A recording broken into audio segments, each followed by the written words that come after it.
Hi, everyone. Welcome to the March episode of the Talking Headless show. My name is Shashi Bellamkonda. My day job is I'm an analyst for the Infotech Group. It's a global company based out of North America. And I cover mostly software companies across the board, translating geek to English that most leaders can understand. The Talking Headless show is mainly to expose and increase the visibility of the analyst relations in the technology analyst space. We are part of the Players Production Network. Many of you may have heard of Paul Greenberg and Brent Learley, who are part of the Players Production Network. There are several other shows that you should check out. So, how's everybody doing today? I hope you will put some comments onto the show here, join the show, ask questions. And we have really very exciting guests. And I'll introduce the first one shortly. She's Sneha Kapoor, managing partner for MEA and APAC at Kia Analyst Relations. Over 20 years of experience, served as an industry analyst, consultant, strategic growth advisor. She focuses a lot on enterprise customers with technology adoption and advising technology companies. I know she's held a lot of leadership positions at IDC, S&P, NASCOM, and frequent contributor to a lot of shows, including publications such as Tech in Asia, CIO.com, and CNN. With that, let me bring up Sneha Kapoor. Ladies and gentlemen, my first guest, Sneha Kapoor. How are you doing, Sneha? Very well, Shashi. Thanks for having me on the show. No, very nice. And how did you like the intro music? Yeah, very fantastic. Brought back the memories of Bhangra from Delhi. So it was very That's, exciting. that's true. No, I worked with our creative Chanel, and she did a good job. Plus, I used Google's Music ML to actually combine some of those. So that was really good. I probably didn't do a very good job introducing you, so why don't you introduce yourself to our fantastic audience? You're very humble and kind. Let me put it that way. Oh, But thank you. I'm gonna repeat the same thing, but let me do that. Hello, folks. Good to meet you all. I have been, if I have to put my intro, strategy, research, and consulting has been in my blood. Right from the start. I've done many roles with different organizations over the last 20 years. Um, you know call it NASCOM, IDC as an analyst, and even S&P, especially Capital IQ. So that's the quick intro. But my journey has been from strategy to being, or I would say, a growth strategist to being an analyst myself, covering automation, AI, cloud. I was based out of Singapore, working at IDC Singapore, and looking after Asia Pacific for about close to 3 years now. I've moved into an analyst relations professional role, and I'm a managing partner with Kia. Kia is an AR agency, which has primarily been in the US and Europe, but for the last 3 years, when I came on board, I started to focus and invest quite a bit in India, Southeast Asia, and Middle East and Africa. And there is where I typically, travel to expand the business, but also manage the delivery of the accounts. So that's my quick introduction. No, very nice. So I have to ask, did you get bored of being an analyst and said, like, hey, it's always better to, which job is a little bit more pressure, according to you? I think I would say both. I think, and I can't see, but I'm pretty sure AR folks are nodding their heads as well, because there are different challenges, both pros and cons for being an AR professional, but also an analyst, right? I think it was a very I didn't plan this, but it happened so much like that because I started to realize when I was in an analyst role for about 6 years, especially operating out of APAC, and I started to have conversations with the app professionals across the globe and even analysts, my colleagues or even my peers from different analyst firms, that the way it is AR was run in the US and Europe is very different from the way it is run in India and APAC at that time, right? And I realized one thing, that a lot of Indian companies or Southeast Asian companies and even Middle East and Africa for that matter, specifically Middle East, right? They have plans to go global. They want to expand into newer markets, but they didn't explore AR as a channel for as a force multiplier, to drive their strategy, product, marketing, events, and even GTM, right? And that's where I realized that there is a value, there is an opportunity for us. So when I moved to Dubai, a while back, and I started to explore more opportunities, I think this is where I started to discuss with Kia, and I think all of us agreed. And lo and behold, here I am 2.5 years later. Exceptional growth for Kia company, specifically in this region as well. And this is where we see that there are a lot of good discussions, but also a lot of perceptions that we are trying to break about AR. So that's been a very interesting journey. So no, I didn't get bored of being an analyst. It's just that at that opportune time, this sounded like a great opportunity and something which was very greenfield for the market, the region, I would say, that we are in. Very nice. I think it's quite interesting. Like, uh, if people are used to the North American market, it's a very totally different one. Tell me if you agree with this. Like, I think analysts' relations and technology analysts have become even more important now because of how people are searching for information. It's no longer like, hey, you need to be on page one of Google or anything like that. It's more people want opinions, people want original commentary and things like that. Are you seeing the same thing in different parts of the world as well? Of course. Do you agree with what I said about North America? I kind of do, and I think if your question is, about if folks are leveraging AI as well, and really talking to analysts, is that the question? Actually, I was commenting on what you said. So yeah, let me explain what I was saying is today people are searching on AI powered search, right? Yeah. So for companies, in my opinion, number one is your customer referrals are number one. Number two is peer-to-peer referrals, like a CIO talking to another CIO and asking like, hey, what's working? What are some new trends? Or even probably somebody listening to this show too. But number three used to be reviews. I think analyst generated content has become number three. That's because they are kind of very in depth, neutral, and have a point of view. So no matter where you're searching, I think that comes up. So I wanted your opinion on the importance of both analyst relations and analysts is even more today than before. See, I think if you're really talking about independent, unbiased reviews, right, and something which is in depth, it always comes from the analyst, right? I'll give you an example. Because I was catering to a lot of banks, Asia Pacific banks, and insurance companies in my past life, right? And a lot of them would have teams to even research different tools and technologies to, for example, solve a particular problem. But I think they always kept analyst firms also on retainer. They would talk to those analysts where they have built a relation, who they trust, right, for the right advice as well. So again, if millions of dollars are on the line when it comes to, and banks and insurance, the kind of they typically would, even if there is AI powered search, even if there is word of mouth from a other CIO, even if there is something they've read on in newspaper, on a digital article, right, they will always go back, or they would mostly go back to that analyst or analyst firm and seek an opinion, seek the tools that they should talk to, what is the current problem they have.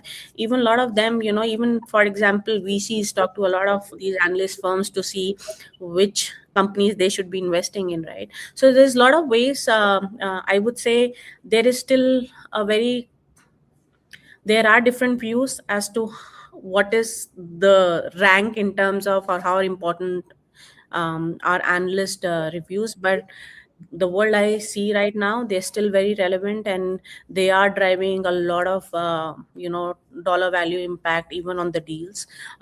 Even through the report mentions that different vendors, different customers would be marketing, so very relevant. But how much is the impact? I think we still have to hold on to hold and see how AI is evolving and the kind of impact they will have. AI has impact on everything right now, but how much, the degree of the impact, I think we'll still have to wait and see.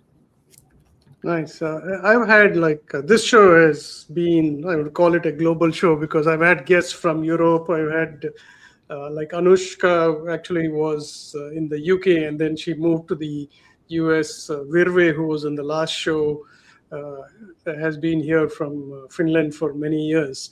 I think you brought up a very important point. In many parts of the world, it's not just a transactional relationship. I think, like you said, there's a lot of trust in the opinion, and sometimes it's almost like analysts become consultants to where you want to go, how do you want to go to new markets. Is that similar to what you're seeing as well, Suzanne? Yes, yes, true that, and it's very relevant. I would say depends on the size of the organization as well. Of course, you need to have budgets to be able to have advisory subscriptions as well. But of course, it's still very relevant. I would say everybody is sitting on the fence and seeing the impact of AI. And there are a lot of challenges also around AI, right? Especially how the hallucination part and the guardrails part, right? So again, I think everybody is sitting on the fence, waiting how it will impact. But yes, it is across the globe, and the way we run AR programs is a global AR program. So we talk to the analyst in the US, different view of the market. We also would be speaking to the folks in the Europe, again Singapore, India, for that matter, and everybody is saying the same thing or a similar thing. But again, everybody is also following that wait and see approach. Yeah, that's good. I wanted to ask you this question about this is more for an advice for both CEOs of emerging companies. Plus, I also find that there are large companies that don't have an analyst relations function, which surprises me a lot. By this time, I mean, I think just before the show, you and I were discussing that the whole community of analyst relations is not very large. It's probably not in the thousands. But I had written a post, and I think we discussed this before, that when companies go to an IPO, it's even more important for them to build their analyst relations program probably 1 or 2 years before they think about IPO.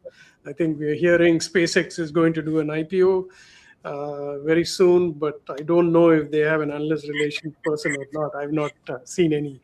So, what's your thinking? Like, what's your advice to companies in terms of when they should start an analyst relations function? Yeah, very, very interesting question. And Shashi, I kind of agree with you as well, right? So typically, when a company is planning an IPO, we typically say you should do it at least 2 to 3 years in advance. And we have taken one of our customers right from being a startup to a scale up to even a public company, right? So we have been part of those journeys as well, and we always suggest that 2 to 3 years is where that when you're planning, because AR can be a force multiplier even in terms of bringing an adequate or an unprecedented value as well when it comes to the valuation and the perception of the market, right?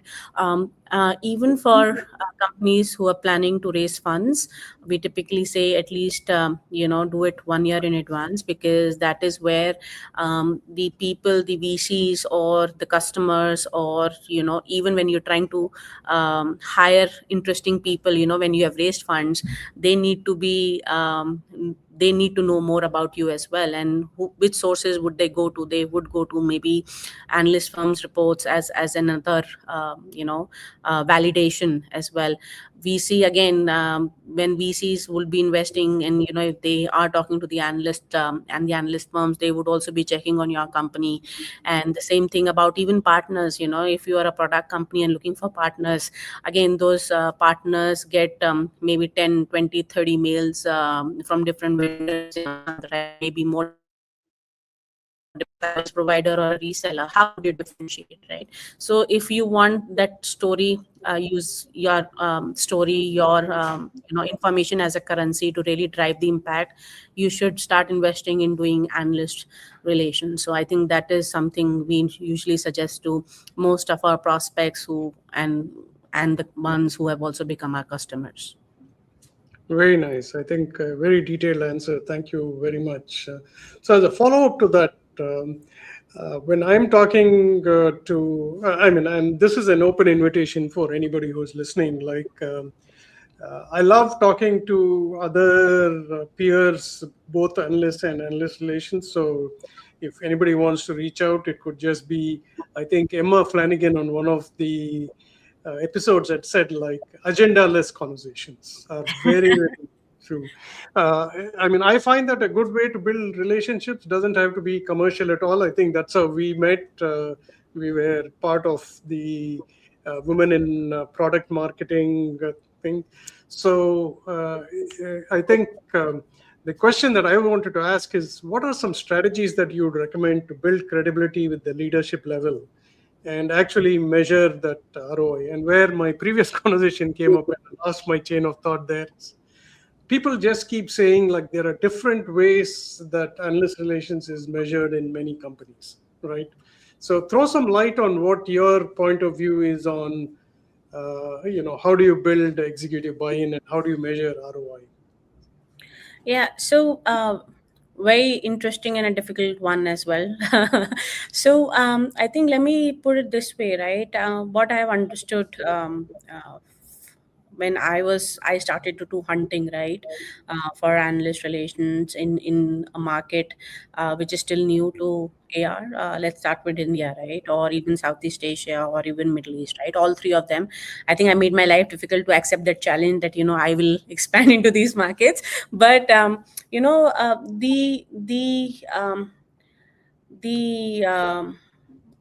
the kind of conversations that I have seen over a period of time have been very interesting. And I would highlight this part, right? I have learned very important lesson that talk to only those people who have seen the impact of AR or the analyst landscape in your past life, right? That is where I mean, it's a very niche topic, very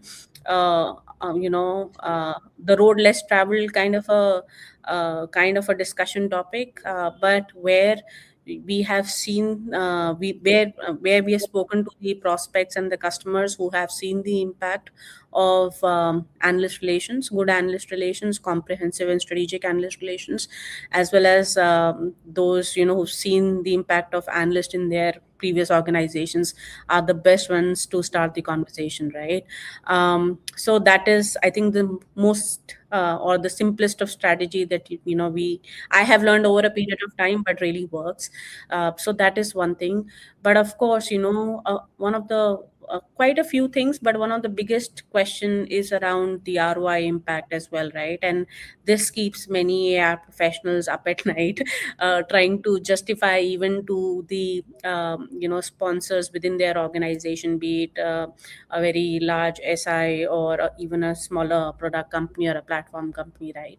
All have the same questions. And there are quite a few ways to really see the value that will come and has come from AR, specifically through report mentions. If you're driving the marketing campaigns around it, or using the content heavily in your discussions with the analyst, we also help our customers do sales enablement, right? Which has seen Oh, quite a really? impact delivered to those customers, because see, a lot of them, our sweet spot, or where we start to have more interesting conversations, is when the companies are starting up or they are scaling up, right? So there is a way to do that sales enablement, how you really leverage those report mentions. The story doesn't end in getting a report mention and my job is done. We work very closely with our customers on how to amplify their visibility, their credibility through those report mentions, as well as recommendations. So we have been in the fortunately, we've been in that space where we have also spoken to the analysts who can really impact your top line for the customers, or for the vendors, right? Even helping their sales guy get a foot in the door when it's coming to either the RFI being designed, or even recommending analysts, recommending us as three top tools or three top solutions or services providers that you should partners, you should look at. So again, this has been done quite heavily in the US and Europe, and that is why we've had customers who have been just bootstrapped right out of universities, who have hired us to also multi billion dollar companies as well, right? So I won't divulge a lot of information there, Oh, that's really because cool. And I think, you as an analyst, I just want to make that remark as well, that you are one of those analysts who can impact the top line straight away, because you are privy to the discussions around customers and their challenges, right? So but the problem is that the people typically focus on just the report mentions. We always say 50% recommendations, 50% report mentions. That's how we're gonna take you forward on that AR strategy, and trust us, for that. And I'm like, if you speak to our customers, you see our GT reviews. It talks about that story as well. yeah, I mean, that's a very nice and very detailed explanation. One thing that previous guests of this show also mentioned, it is very difficult for sales teams to tell you if they've talked to an analyst before or not. And sometimes sales teams say like, "Hey, we never get somebody coming and saying that they saw a report or talked to an analyst." I think it's more of, I mean, I know a lot of salespeople will also be watching the show, but I mean, some of the savvy ones actually use AI to look at all the sales calls to find out if there's any mention. Anything come to mind for you to say, like either training the sales teams to ask the question, like, "Hey, who did you consult before?" or anything like that? So very interesting, and it's a top-down cultural thing here, because if it's if the sales guys are encouraged to capture that information even in their CRM, really helps to see, as a CEO or the CEO or a chief growth officer, strategy officer, to see if the AR is making an impact as well. And there are ways to encourage that. I'll give you an example. When we do that sales enablement, this thing, right, and we do it after every couple of months, depending on the maturity of that client as well, when they are on that AR strategy and the journey, right? So we also give examples of how to reach out to different prospects, what kind of mails you can draft, so sample emails. To that extent, we go in that much detail as well, so that they know how to write those mails, typically being on the right side of the compliance as well when it comes to analyst firms, and really see the value that it can bring them as well. Some of them have highlighted to us that they have a prospect which was not responding for a while, has accepted even to meet. Some of those discussions have gone to a deeper level. The ghosting part has kind of changed as well. So yes, that is one one thing. And the second thing is, I think it's just about encouraging the sales guys to put it in CRM, right? And some of the mature AI programs do that as well, and they can see if they have a budget of couple of $1,000 to even maybe 2 3 5 million dollars as well, right? They have seen a multi-million dollar impact as well, and they can see at what level AR has been impacting. Is it the top line, or is it through running those marketing campaigns, or providing enough content in in the events as well? So again, I think everybody goes through that journey. You have to believe that it is making sense for you.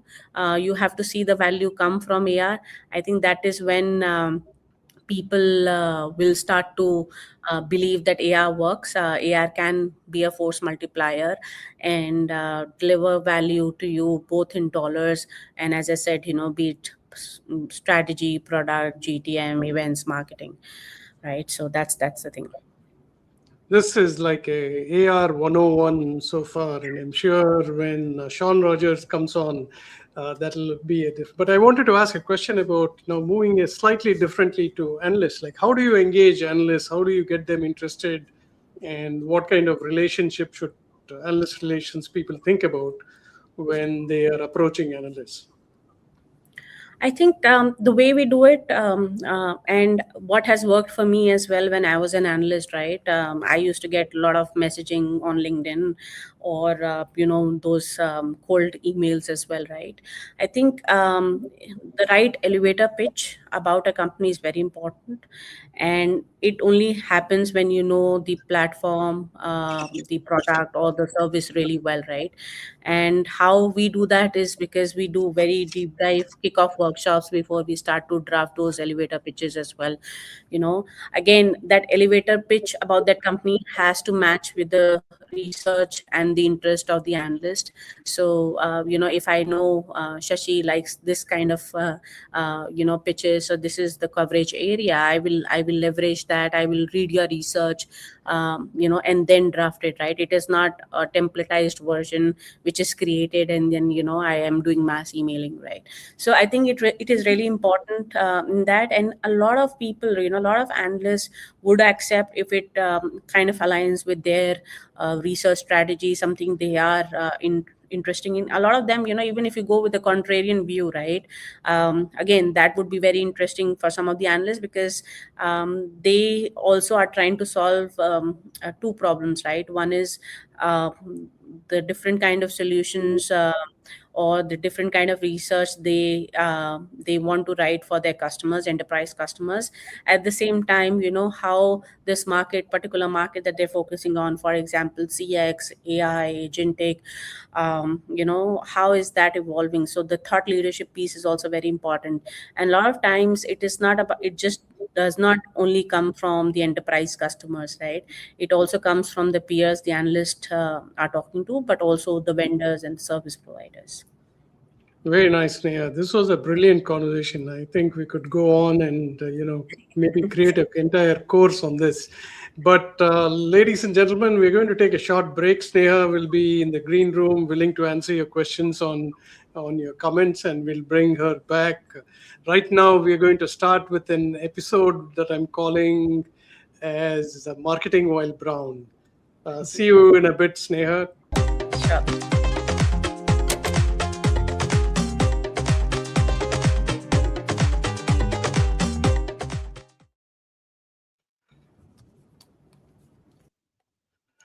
Hi, everyone. This is a short segment that is right before our next guest, who will be Shawn Rogers. The main thing is I'm not thinking about showing you something that everybody has heard, but I was at the IRL 26, which is an event from the Players Production Network.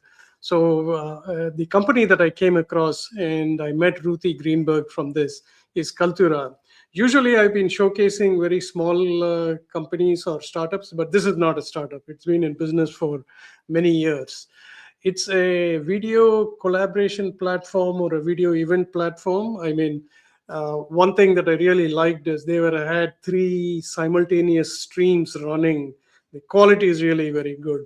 If you go to irl26.com, you can actually see their stream. I did a similar Talking Headless show live from the event in Atlanta.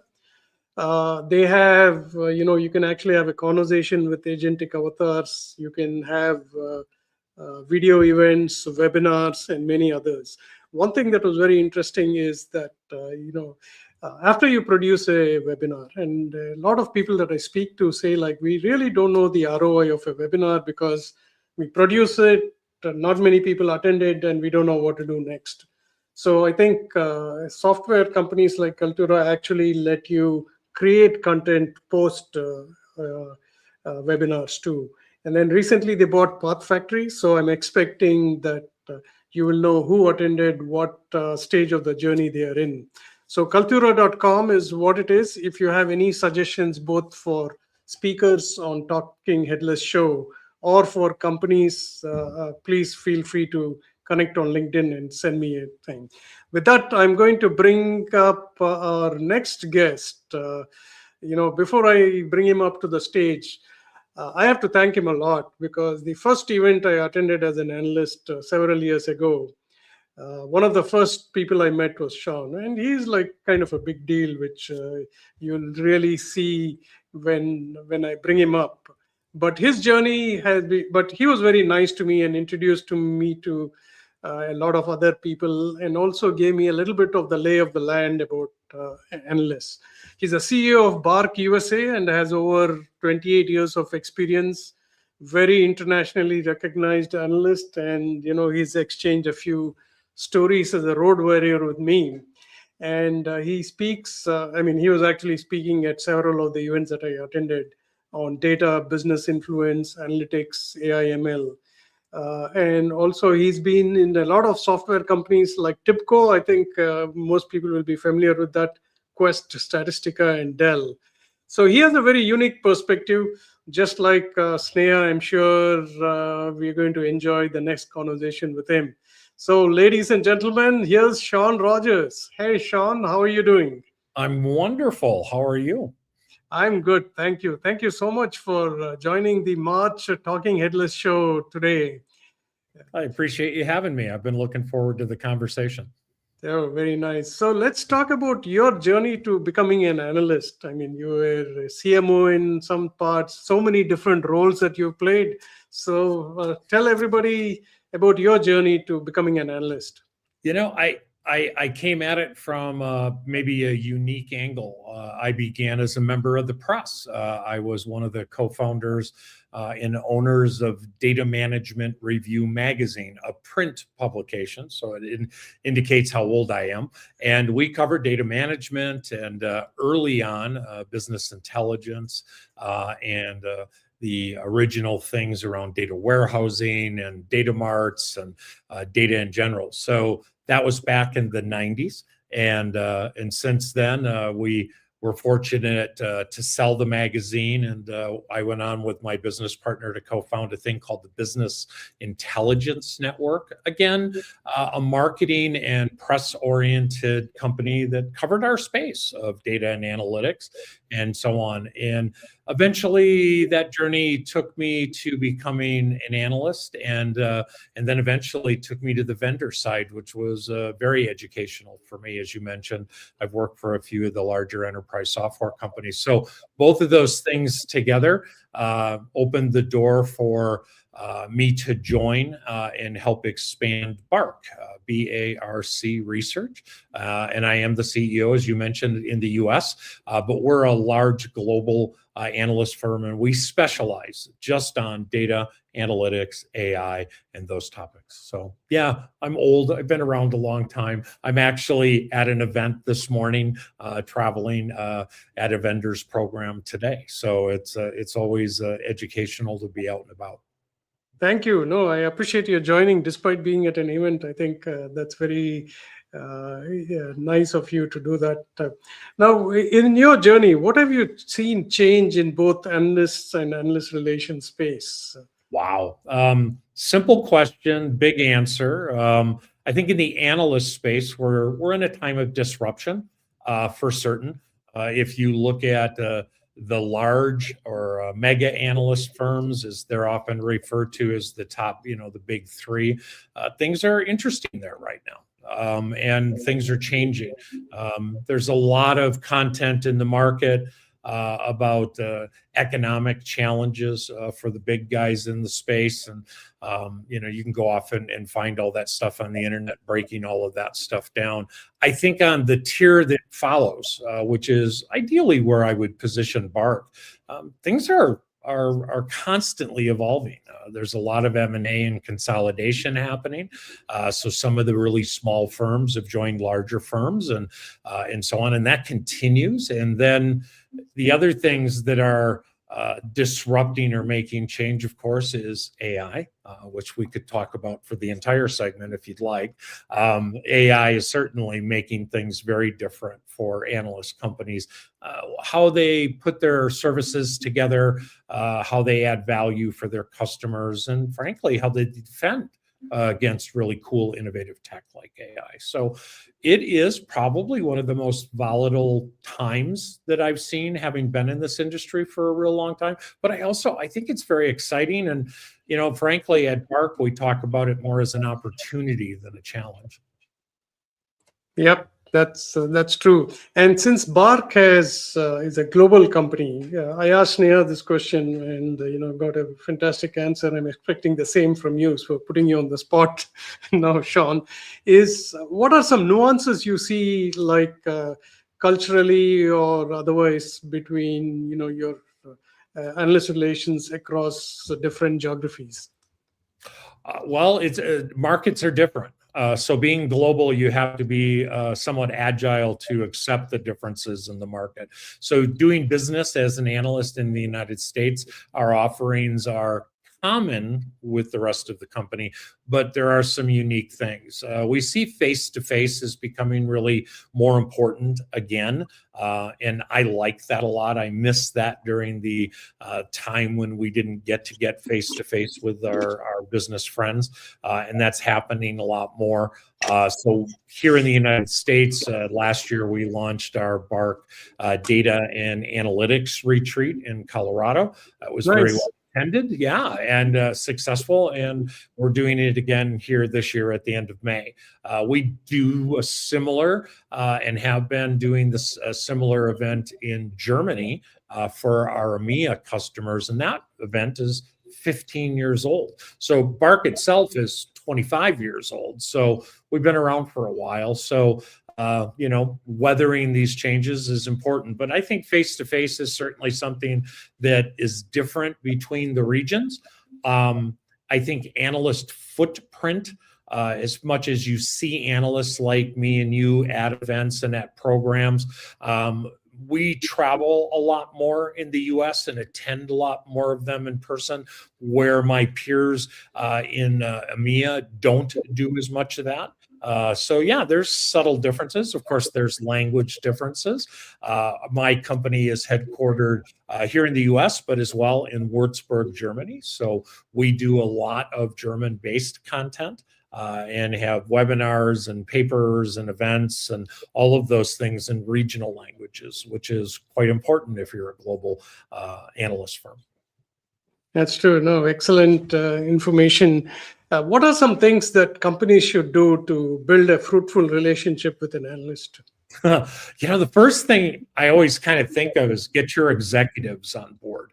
I think all too often the executive suite doesn't understand specifically how to work with analyst firms, and every analyst firm is slightly different. My firm is research driven, so in order to do business with us, you're going to get a lot of numbers and data from us that's based on our research, as well as our point of view on topics that is experiential, right? I've been in this business for 25 years, and so I have that experience and I have certain knowledge that I can impart.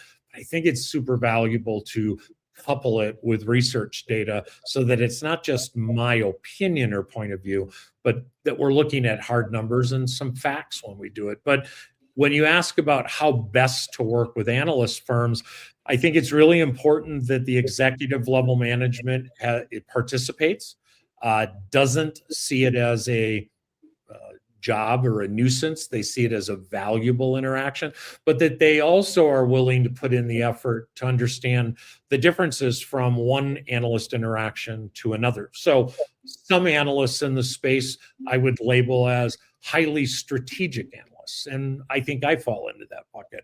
I just was sitting next to one of my analyst friends from a different firm, and he is incredibly technical. And so you want both from the analyst firms, but you want to engage with the firm with the right content at the right time. Sometimes executive leaders and end user companies don't really want to hear the really, really deep, go down the rabbit hole tech. They want to hear more about the why should we do this and why is this important and how do I speak to my board about it? And that's where the strategy side comes in. So I think the best way to work with firms, especially from an executive level, is to invest in your AR program, make it consistent, and make sure that you give it the funds and the resources to interact with all the right analysts in your community. So I think that's highly important. So. No, that's good information. You also answered one question that's been on top of my mind, because when I started as an analyst, I was covering a few areas, but I'm getting a lot more calls on strategy. So I can see where that's coming from, and mostly from leaders. The technology is moving so fast that they don't want acronyms. They don't want to understand deep down, like, because they have people who can actually do that. So that answered that question about why I'm getting these calls. Like I was telling Sneha earlier, you need somebody to translate geek to English. Exactly. And that's not necessarily an easy skill all the time. AI has been really interesting. You and I have been around a long time. If you go back a handful of years and remember the disruption from Hadoop and big data, the board, the board of your company, they didn't ask a lot of questions about big data or Hadoop.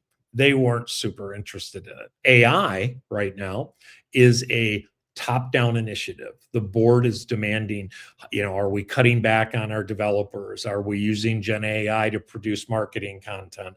Have we put a call, customer agent in place to help our customers? What are we doing with these new technologies? And so the strategic conversation is becoming more important, especially around topics like AI, because, over the last 2 years, everybody went and put their AI bot on their homepage. Now they're trying to do something real, and they need to understand the strategy. That's true. So you've worked with a lot of AR firms. What are some examples of good AR practices that you've encountered? You see different styles from every firm in the space, my competitors, but also my peers and my friends. And some of us are somewhat research led, some of us are point of view led, some of us are bigger and some of us are smaller. There's one-man shops, which can deliver incredible value from the point of view of that single analyst. We have 23 full-time analysts that only cover data analytics and AI. So we cut up those markets very finely and can apply a really good level of expertise. You find some of the big firms are very broad in their approach, which can be somewhat valuable sometimes to get those adjacent technologies into the conversation. But I like to think that being highly focused is an advantage for us. I think that having a global footprint isn't necessarily the case with many of the firms in the market. Many of them are regional in their focus, and that can be good, and it can also be a deterrent sometimes. So I think the best practices is when a company approaches a firm, you want to understand what kind of analyst firm is it. So there's some analyst firms out there that have sort of a media slant to them. There's some that have kind of a marketing and marketeering slant to them. Some of them that are just absolutely like, all we do is this type of work. And if you want us to, help you with your marketing program, we'll have to send you to one of our marketing partners. And so I think it's important from a best practice standpoint to understand the services that you're looking for before you approach a firm, to find out if in fact they provide what you need and have the expertise in the market. It's a fairly common issue, and that's why executive level investment in a good AAR program is important. Many of the AAR people I work with and you work with as well, we've had long-term relationships with many of these people. Some of them I've known for 20 years. And so it's a very easy on-ramp to work with their firm, whether they're a vendor and also if they're in the end user side, because I think the end user perspective sometimes gets lost with smaller firms, and because they don't get to speak to end users as much. I'm fortunate. We do 13 events around the globe every year, and we have thousands of end users that come to our programs, and we have many that subscribe to us for advisory services. So it's nice to get to talk to the end user. And if end user perspective through your analyst firm is important, that needs to be a best practice for you.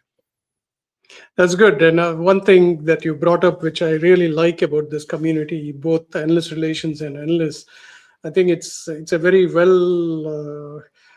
welcoming community. I mean, despite working for competitors, people exchange ideas. Like I was talking about an agenda-less meeting, right? I know everybody's busy, but still people taking out time to just talk to somebody whom they pursue as a competitor, I think is good. I mean, I want to mention, like, Shawn, when you and I met, you actually helped me plan an entire road trip with me and with my son across the US. Yeah, I remember. Yeah, that was fabulous. You had a good time. We had a good I time. remember. That was you and your son, yes? Yeah. Yep. And I've heard similar stories from others. So I think what I'm taking from your advice is, like, don't be afraid to reach out to the competition if you really want to have it's just a relationship and a friendship, right? I think that our community is very hospitable and very friendly. And many of us we compete, I guess. We're competitors in the space. But it's some of the analysts that I compete against, I suppose, I have held in great esteem for a very long time. Many of them came before me. I recently started finding myself going, I'm one of the old analysts now. I've been doing this for decades. And I was sitting next at the event I'm at this morning, and I was sitting next to this highly technical analyst from a different firm who's been in the space for about 3 years. And it's fun to watch our community evolve.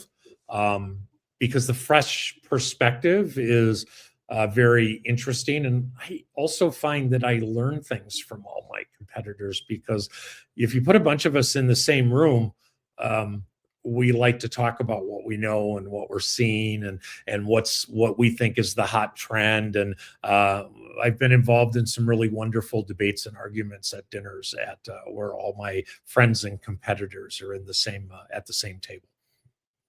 Very nice. One quick, I'm going to put you on the spot a little bit. When you are in a briefing and you don't like something you hear, will you wait and talk to the analyst relations person after, or do you like to give it right away? I also want to preface it because not every person who's giving the briefing is open always to receiving feedback. I think I think you have to have the ability to shift gears depending on what kind of briefing it is. You and I attend what I call cattle call briefings, where there might be 50, 60 global analysts in the room. I tend to save my critical commentary for private communications afterwards. If my company has been invited to a specific one-on-one briefing, then the playing field's a little different. And we believe that we can deliver value by being frank and honest, but certainly not condescending or rude. There are analysts in every industry, not just the data industry, but that pride themselves on provocative questions. And I wouldn't say that we're like that, but we are very candid. We do give honest, unvarnished feedback. And again, as you flip or jump the fence, it depends on the AR person that's in the room with us, because I have been told by some of the AR people I've worked with a long time that, hey, the CEO is going to be in the room. He wants unvarnished feedback. And if he steps across the line or says something silly, we really want you to call him on it or call her on it. And those are interesting briefing calls. They really are, when you raise your hand and go, I would like to call BS on what you just said. I don't believe that that's the trend, or I don't think that you're on the right path. And I think the place where most analysts are the most brutal is in their private briefing notes, which never see the sun and never are shared with anybody. And I look back on some of my ongoing notes from briefings, and yeah, we have our snarky moments here and there when we're doing stuff. But yeah, I think if you're a good analyst, you know when to be blunt, you know when to be unvarnished, you know when to call BS, but you also have to understand your surroundings and what kind of briefing you're involved in. I think the value in analysts to AR and to end user companies and vendor companies alike is getting that third party, unbiased and unvarnished perspective. I mentioned that I'm traveling today and I'm at a vendor event. You and I see each other quite often at these things. I go to 25 of those a year, and then I interact with end users on a regular daily basis. The combination of that insight is almost impossible to reproduce, because users can't go to every software conference, and vendors tend to live in a bubble a little bit. They have their conference, they do their competitive analysis, but they don't get to do the briefings and get to do the one-on-ones. This afternoon at the company I'm with today, I'll sit down with the senior vice president of product strategy. That's a really cool conversation, and I'm looking forward to it. And I'm going to learn a few things during that conversation that will help influence my thinking on broader topics. Does that make sense? It does. It does. Now, for the rest of the 9 minutes, I'm going to bring back Sneha and introduce you both and ask some tough questions. All right. Hey, Sneha, welcome back. How are you doing? Good. Very interesting points you made, Shawn. Maybe I'll set a one-to-one meeting with you as well regarding those. Oh, good to see you, by the way. It was fun communicating in the email thread prepping for this. So Yeah. nice to see you. And Shawn, very interesting point you made. Sorry, Shashi, don't want to take away your limelight, but you said you are at a vendor event and you'll be talking to, one of the vendors, SVP or VP, right? Yeah. Product strategy, and that's where Shashi, to your point, AI won't be there at that time, right? It's gonna be just Shawn. So there is where the difference lies as well, right? Because he's talking to enterprise users, he's talking to vendors, and he's talking to folks like us, AR, as well as folks like you who are the peers in the analyst landscape. So that's what makes it a different ball game altogether. I'm glad you touched on AI, because I believe it exactly how you stated it. You're 100% on target. You can't replace. You can replace some of the things analysts do with Gen AI and AI, which I'm a fan of. It's fine. It's good. But there are certain aspects of what we do that you can't reproduce unless you're physically at programs, physically in the room. And I think that our capability to synthesize all of that information isn't easily done with AI yet today. But I think you'll agree that most analyst firms are putting AI in the front as a way to better serve their customers through that knowledge transfer and things. I just tested a vector graph visualization for data scientists this morning. Wow. That one of the analysts that works for me produced, and he was excited enough to share it with me while I was here today. And he goes, "You just got to look at this really quick." And it was super cool stuff. And these are the things that will add value to our relationships with our customers in the future. That's true. So a question for both of you is, I'm seeing more and more that analyst relations, the sphere of responsibility is actually expanding. A lot of them are taking on community.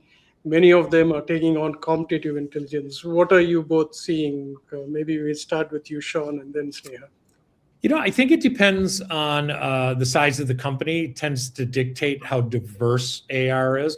It also dictates what the investment in AR is. So some of the smaller firms that don't have the resources for a dedicated AR individual are often asking these AR-centric people to be communication managers, PR people. They have multiple hats. And I do think that that's something you see quite often. I also think, and Sneha, I think you see this as well, a lot of third-party analyst companies out there helping smaller firms with their AR tactical things and with their strategies. The bigger firms, the really large firms, the hyperscalers, it's hard to figure out which AR person to talk to. They have so many of them. And I just had that experience with one of them last week. I had to send a note to a friend and go, what part of the company is this person doing and what part do they cover? So it's both. I'm not sure I see a timely trend. I think it's more about size and resources. Sneha, what do you think? Yeah, Sean, completely agree. And I will put it, it really depends on the maturity of the organization when it comes to the AR program, right? So somebody who's just taking baby steps, starting to do briefings, you cannot expect them to be doing competitive intelligence, right? But of course, some of them are leveraging different tools that we have been talking about as well, but it really depends on the organization and what they want to achieve out of AR. But to your point, Shashi, I think with AR, bigger organizations, I have a couple of examples I've seen in India and APAC as well, where they started with AR, have built a good amount of noise in the market, but now are also leveraging because AR has access to, especially if you have advisory subscriptions and discussions, right? You are privy to quite a few things that your competition might also be doing. So competitive intelligence, really makes a difference. But again, to Sean's point, and what I was agreeing to is it really depends on the maturity of the AR program. Yeah, that's good. I really don't know which of these scenes work the best, but just been experimenting. So thank you for bearing with me. One of the things that you pointed out, Sneha, is that when you have an advisory relationship, you actually get a good view of the landscape, right? Like somebody who thinks their product is first in the market, I mean, can actually ask, like, is this really true, or what are you seeing in the market, right? Another question that is more towards advice for people entering either as an analyst or analyst relations. Very recently, like, this was a question that was asked, like, hey, how can you encourage more people to come into this community? So either of you can start. I think Sean, you first. Okay. From the analyst, you asked me, my career path a little bit at the top. I think you have to have a mix and a broad view of the landscape to be an analyst. I think there are, as I mentioned, there's strategic and technical, and then there's people that are very hybrid. I think you can be a great analyst if you have a data science background, especially at a firm like mine, where we have a whole research group of data scientists. I don't think that there's a cookie cutter to be an analyst. I think you have to have intense curiosity. I think that's a big part of it right now, and it always has been, that you want to dive deep and deeply understand what's happening in your markets. And I want, a friend of mine asked me, what do you like about your job once? And I said, oh, I get paid to know everything. And they went, what does that mean? And I went, well, I get all these briefings and I get all these great interactions. And of course, I don't know everything, but you really have this inside knowledge track that's incredibly valuable and an awful lot of fun. The other side of the coin being to be an AR person, I think having the ability to network in your community is extraordinarily important. being and having attention to detail. I think we can all agree that we go to some briefings and we see funny things, just like simple things like last year's copyright on slides or going over the time that we all agreed for the meeting, all of these things. I think if you have an attention to detail, analysts really appreciate that. And you want to avoid, you touched on this a little bit a moment ago, you want to avoid slides that say to the analysts, we were the first, we're the only, we don't have competition. Those are triggers. Yeah, she's laughing because we know those are triggering terms for an analyst. And so speak to the analysts in an authentic voice. Don't try to, drive us crazy with buzzwords and marketing fibs. I'm a huge fan of vendors who put a note on the upper right corner of every slide, beta, invitation beta, GA in June. Tell us what's really happening. Don't make us try to peel the onion to get to the facts. Does that make sense? It does. It does. You, Sneha? Yeah, I was just noting down a few things, but I would answer for the AR folks, right? I think Shawn has done a fantastic job of answering how to be an analyst. And Shawn, I remembered, one of my leaders in IDC used to say the same thing. It's the best job in the world because you get paid to learn new things. So completely agree with you there. I think on a lighter note and on a serious note as well, I would say how to attract more folks to AR world is first, if people consider analyst relations as a more strategic play rather than defining very strict KPIs, and really going very tactical and transactional at this level, that is what keeps most of the people away and even not being successful at their job. Second thing is, if they had more budgets, I think more folks will be attracted to this role. And then on a lighter and a serious note, both, if the ROI impact, that conundrum, right? Like we have been trying to solve that, and we have done it for some of our customers as well. If that conundrum is solved, right, that puzzle, that maze is solved, I think a lot of folks will be joining AR. But of course, as you said, Shashi, earlier, that we might be only 500 people in this world who are focused on AR, right? I think that is what has kept it, because it's either it has been very regional, because in the US and Europe it's done very differently than the rest of the world. And second is the ROI impact, right? How you really prove it to your executive sponsorship, the leadership internally is what, even Shawn mentioned, right? That's something you need to have an executive sponsor within the organization to be really supporting you and driving the value of AR, right? If the folks don't show up in demos, you can't do anything. If the folks, the CEO or this, CSO, CGO doesn't show up again to really do a business update briefing, again, it won't work that much, right? So really has to be a part of one collaborative team. And we have seen some great examples of doing that, but others are taking some baby steps, but they would be on that journey as well to, where they take their AR program to more maturity. Yeah, I think we are almost at time, and I know Shawn has to get back to the conference, and Sneha has to get back to whatever is next for her. But maybe can we take 1 minute to answer? Ryan has been a very loyal follower of this show, and I met him in real life at a conference just like you probably last week. So he was talking about reports, articles, your thoughts on opportunities for analyst relations to help organizations grow their AI powered search authority and presence. We can quickly answer that, Sneha, and after that, Shawn. I think it's a good way to see it. And again, if I understand it correctly, a lot of the Marketing folks are already looking at it, the ones who have been winning some of those report mentions.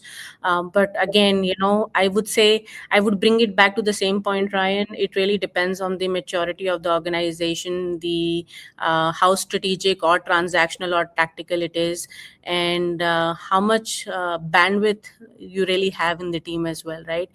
Shawn was mentioning earlier that in some of the organization, the marketing person will be doing PR as well, and the AR as well, and God knows other different things. So it is a valid point. It is a great strategy for organizations to do that. But there are limited examples in the market that I operate in right now. But I know my partners have been seeing some great results when they're doing it in the US and Europe. Shawn? Ryan, I thought it was a great question. The idea of search engines versus outputs from LLMs is becoming a really interesting playing field. There's companies that do third-party auditing of the influence that analyst firms are now having in those models. And I am, and Ryan, if you're listening, I'm at srogers@barc.com. And I have 2 slides I'd love to send you later today or tomorrow to show you a little bit of how analyst firms are focusing on that topic. Because while it used to be super interesting to be on the homepage of a Google search, now it's super interesting to be in the AI answer. And things like articles and thought leadership content, research, and so on, that is really driving quality responses with AI. And I think it's the future. And I'm very fortunate. I have a head of marketing that saw it early at BARC. And we do quite well, which is why I'm happy to share the slides with you. You can imagine, haha. But the bottom line is the world is changing, and it is about being able to measure the influence of the firms you're working with and how they influence the market, but also how they influence where the market goes. And, I think we can all agree that, we're not searching 1,000 pages anymore to find our answer. We're getting the answer from AI. And that's important for you and for me from a strategy standpoint for our content. Yeah. Yeah, Just to add now, and maybe just to ask Shawn, right? I think there is a lot of fear as well in terms of how it can be manipulated, right? And at a level that we have not seen, at an unprecedented level. So I think I would want to see those slides as well as to how you have done that exceptionally well. And that's a question a lot of our prospects and vendors, customers have been asking as well, right? Cool. Because AI in the picture, everything good can multiply, but so can everything bad, or no, not in your favor as well. I have your email. I'll send it to you when I hear from Ryan. So. Great. That's cool. No, thank you both for, this was a very interesting show. On the aspect of AI-powered search, I just wanted to add, it's a favorite topic of mine. I've also written some research and take a lot of calls on that. So anybody who wants to learn a little bit more about what I am recommending, feel free to reach out to. Of course, feel free to reach out to Sneha and Shawn on LinkedIn. Thank you very much, everybody, for joining. Thank you, Shawn and Sneha, for making this a very interesting episode. You can find all these episodes on Players Production Network, either on LinkedIn or on YouTube or wherever you get your videos. With that, thanks, everyone. We'll see you next time on April 29th for another show. It's the last Wednesday of every month, as long as schedules match. Thank you. Bye. Shashi. Thanks, everyone. Bye-bye. Thank you.